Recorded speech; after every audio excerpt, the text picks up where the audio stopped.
ہمارا پیارا وطن پاکستان، چاند میری زمین، پھول میرا وطن، میرے کھیتوں کی مٹی میں لالے یمن۔ مسلمانوں کا دور۔ متحدہ ہندوستان بہت وسیع ملک تھا، اسی لیے اسے برِ صغیر کہتے تھے۔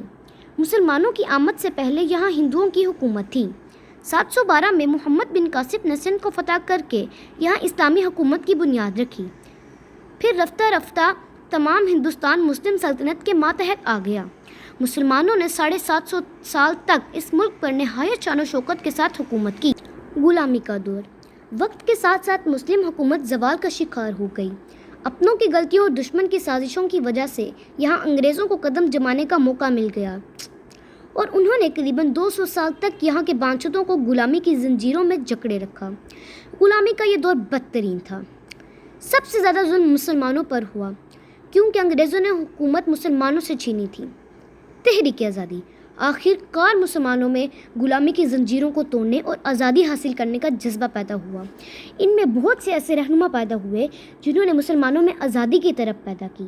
ان رہنماؤں میں سلطان ٹیپو شہید، سر سید احمد خان، سر سید احمد شہید، مولانا نذیر احمد، مولانا حالی، مولانا شبلی علی بردان اور مولانا ظفر علی خان کے نام خاص طور پر قابل ذکر ہیں۔ ان سب سے بڑھ کر علامہ اقبال نے اپنی شاعری کے ذریعے سے مسلمانوں میں جذبہ پیدا کیا۔ تصور پاکستان۔ 1930 میں الہ آباد کے مقام پر علامہ اقبال نے مسلم لیگ کے اجلاس میں پہلی دفعہ پاکستان کا تصور پیش کیا، اس لیے آپ کو مصور پاکستان کہا جاتا ہے۔ آپ نے فرمایا کہ پنجاب، سندھ، سرحد اور بلوچستان کو ملا کر مسلمانوں کا ایک الگ وطن قائم کر دیا جائے کیونکہ ان علاقوں میں مسلمانوں کی اکثریت زیادہ ہے۔ اس تصور کو قائد اعظم نے عملی جامہ پہنا دیا۔ ایک مومن کا خواب دلکش، ایک مومن کا کام۔ قومی دو نظریہ۔ ہندو اپنے کو انگریزوں کا جانشین سمجھتے تھے۔ انہوں نے ایک قومی نظریہ پیش کیا، یعنی ہندوستان میں صرف ایک قوم بستی ہے اور وہ ہندو قوم ہے۔ پنڈت نہرو نے دعویٰ کیا تھا کہ ہندوستان میں صرف 2 طاقتیں ہیں، ایک کانگریس اور دوسری انگریز، لیکن قائد اعظم نے اس دعوے کا جواب دیا، یہاں ایک تیسری طاقت بھی ہے اور وہ مسلمانوں کی ہے۔ آپ نے واضح کیا کہ مسلمان ہر لحاظ سے ہندوؤں سے الگ ہیں۔ قرارداد پاکستان۔ 23 مارچ 1940 کو لاہور میں مسلم لیگ کا سالانہ جلسہ ہوا جس میں قرارداد پاکستان پیش کی گئی۔ اس قرارداد میں یہ مطالبہ کیا گیا کہ ہندوستان کے جن علاقوں میں مسلمانوں کی اکثریت ہے انہیں ملا کر ایک الگ وطن قائم کر دیا جائے۔ قیام پاکستان۔ آخر مسلمان قائد اعظم کی پرجوش رہنمائی میں 7 سال کے مختصر عرصے میں اپنے لیے الگ وطن حاصل کرنے میں کامیاب ہو گئے اور 14 اگست 1947 کو پاکستان دنیا کی عظیم ترین اسلامی سلطنت کی صورت میں وجود میں آیا۔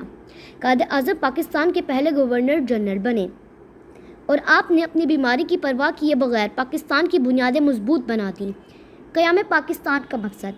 قیام پاکستان کا مقصد یہ تھا کہ مسلمان اپنے مذہب اور اپنی تہذیب کی حفاظت کر سکیں، یہاں اسلامی معاشرہ اور اسلامی حکومت قائم کر کے مسائل کو بہتر طور پر حل کر سکیں۔ تحریک پاکستان کے دوران میں بچے کی زبان پر یہی نعرہ تھا، پاکستان کا مطلب کیا، لا الہ الا اللہ محمد رسول اللہ۔ پاکستان حال کے آئینے میں۔ پاکستان کی آبادی 25 کروڑ ہے۔ اس کے 4 صوبے ہیں، پنجاب، سندھ، خیبر پختونخوا اور بلوچستان۔ ان صوبوں کے دارالحکومت